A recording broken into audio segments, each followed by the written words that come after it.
How's it going, guys? John, the Basic Expert here, and in this week's video, I wanted to talk really quickly about weapon class in 0E, and also in my own clone game, Whitebox. So, weapon class is something that is derived from chainmail, or it's taken directly from chainmail, and the rules within Whitebox, and I think the way you can apply these rules into 0E, immediately solves a problem that I think a lot of people have with 0E. If you're playing anything like Delving Deeper, or my game Whitebox, and you're just doing a straight D20 attack roll with every weapon doing a D6, the question inevitably arises, why should I use a dagger, or why should I use a sword over a dagger? And the reason for that is a dagger's lighter, it costs less gold at character creation, and it still does a D6 just like a sword, or even a two-handed sword. So what's the benefit or the cost or any of those sorts of things with which we can why we would select, for instance, a two-handed sword over a dagger? And I think that even aside from using the man-to-man tables or weapon versus armor modifiers, which I sort of derive from the man-to-man tables in Whitebox, that's not inherent in the rules in 0E, but just using weapon class from chainmail in 0E immediately makes weapon selection matter, and I want to explain how. So, weapon class is something that sort of encapsulates, it's sort of the proto-idea from AD&D, which is weapon speed. And it sort of encapsulates this idea of weapon length, size, weight, speed, all these other factors are part of weapon class. And when you have different weapons pair up against each other with different weapon classes, different things can happen. For instance, weapon class can allow for extra attacks, it can allow for a parry, it can allow for charging, so on and so forth. These differences allow you to have it so that players can have real choice or real tactical decisions in selecting weapons. Maybe they want the larger polearm because they want to be able to charge with it, but doing so means that they're giving up the ability to parry shorter, faster weapons. But they get the benefit of being able to charge, they get the benefit of being able to strike first in combat, and they get the ability that if the opponent does try to parry, they can break the opponent's weapon. These are all, again, rules derived from chainmail. In my own clone, Whitebox, which you can see here, I didn't really explain it very well. I thought I did, but it's still something, looking back on my text, it's still something that was sort of a gray area for me. That was not a gray area for me, but I just didn't explain it well enough. And what I realized talking to people who've been playing the game and some of their feedback was that what needs to be given is a table where, on one column you have one weapon and on the other row you have another weapon, and then you can just sort of cross-reference and see what options are available for those matchups of weapons. And so that's what I did. If you look on TTRPG, you can see that I have for free something called weapon class for Whitebox. And the thing about it is that you don't have to buy my Whitebox in order to use it. So again, this supplement is free, but if you're already running a 0E game, or if you're running Delving Deeper, or you're running Swords and Wizardry, or some other sort of game like that, you can take this supplement and apply it to that game.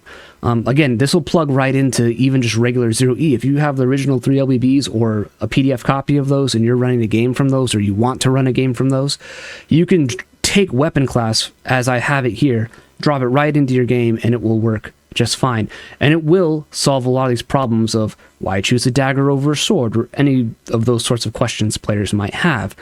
And so I want to sort of go over it. I'll show a table here over my face of what I've created within this thing, and let's talk about matchups that might occur. All right, so if we look at this table here, we can see that we have lots of different options here for various weapons and matchups. So what I have here is here's the weapon name, and then the number in parentheses is the weapon class for that item. And there's numbers here, and these numbers correspond to the rules within Whitebox, and I've numbered them. So what I've done here is the numbers on this side of the slash, for example, are the options available to this weapon here. So in this case, a flail.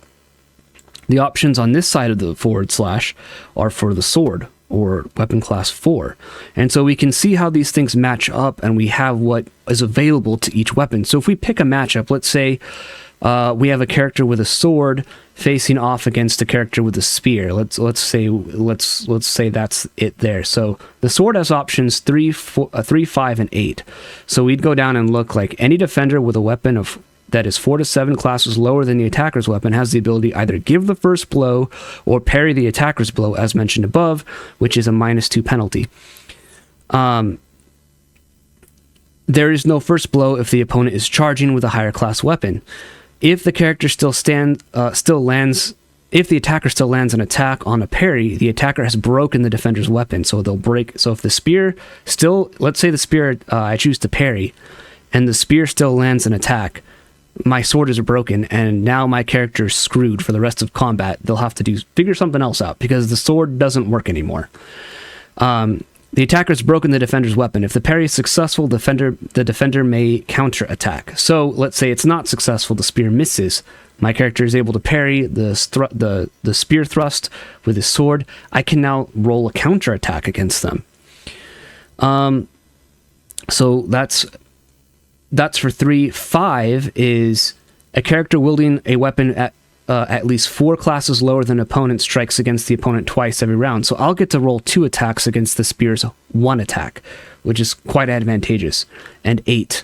A weapon that is at least 2 classes lower than the opponent's gets first strike in any subsequent round. So the spear is going to probably get first attack against me if I choose to parry.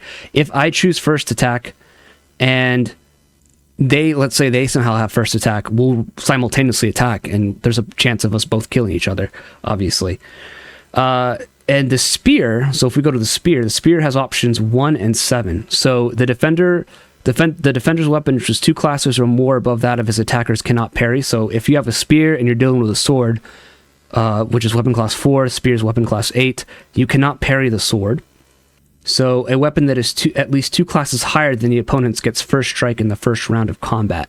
So if I have a spear and I see someone with a sword, what I'm probably going to tactically do is I'm going to charge with that spear. Because when you charge, you get to do 2d6 damage as well, which is always neat and nice. At least that's the rule I use. So we can see how this makes it so that rolling a d6 for damage actually it makes weapon selection matter. Doing this makes weapon selection matter. It allows players to really be tactical. For instance, making that spear wall has its advantages and disadvantages now. Charging with a 2-handed weapon, you can't charge with a dagger, for example. So this instantly makes weapon selection matter, and I think really unique ways, while still keeping it the 2d or the 1d6 damage for all weapons. Because the concept here is that getting stabbed by a dagger or a sword is still probably life-threatening and dangerous. So it makes sense that they all do a d6. We need to front-load the dangerousness in other areas, and design-wise, I think that's what's going on here in 0E. And for me personally, I think this is the ultimate way, this is the most intended way to play 0E, is to use weapon class from Chainmail, because all the same weapons that are in Chainmail are present in 0E. There's no extra weapons. There's nothing weird in 0E that's not in Chainmail, for example, that would throw off weapon class. It's all the same weapons and all the same armor. So to me, it makes perfect sense that if you're using the alternative combat system, which is the D20 method we all have come to see as iconic for D&D, I think weapon class, in conjunction with rolling a D6 for every weapon damage, for every weapon's damage, I think this is what the original intention of the rules were probably meant to be if using the alternative combat system. Of course, if you're using the 2d6 method in man-to-man, you're going to be using a different table in Chainmail. And 0E gives you the option of going either way, obviously. It's an alternative combat. It's called an alternative combat system for a reason, meaning you have the choice. You can go the alternative way, or you can use the Chainmail way. But I think even if you go the alternative way, you still need the weapon class elements from Chainmail to make it work. And I think it solves a lot of problems, a lot of issues that a lot of people may have. This was something that bothered me when I first read 0E. The 3 LBBs by themselves, I'm like, every weapon does a d6 of damage? This makes no sense. This is stupid design. But to me, it's clear, since Chainmail is listed as a recommended piece of equipment, along with players, dice, and pencils and paper, so obviously it's more of a requirement. when I read weapon class and I read how that stuff worked, I was like, oh, this makes perfect sense. When you're looking at the man-to-man table in chainmail and you're looking at weapon class in chainmail, you're like, everything lines up perfectly with 0E. It's pretty clear, in my opinion. This is what you were supposed to do, and you were supposed to be familiar with this concept from chainmail. So that's going to do it for this video, guys. I hope you found this interesting. If you want to get this PDF, it's free on DriveThruRPG. I'll have a link in the pinned comment below. Check out my Substack, support the channel, like, subscribe, share the video, or if you want to support the channel monetarily, you can support via right here on YouTube, on my Guilded server, or on Subscribestar. And you get all kinds of perks like a quarterly zine, and I think I'm thinking about going back to providing dungeon maps for everyone again. There was something that was it was very time consuming for me, but I want to make sure I'm giving you guys a good reason to want to support the channel. And on top of that, when I release like big books, when I release my big projects, generally the $5 tier and above, or just the $5 tier, you guys get the PDF for that just for free. Like, I'm going to just send that to you.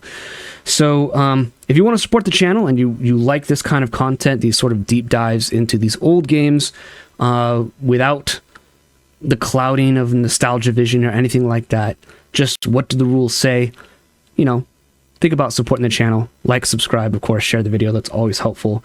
I'll catch you guys in the next video, guys. Thanks for watching. I'll catch you later. Peace out.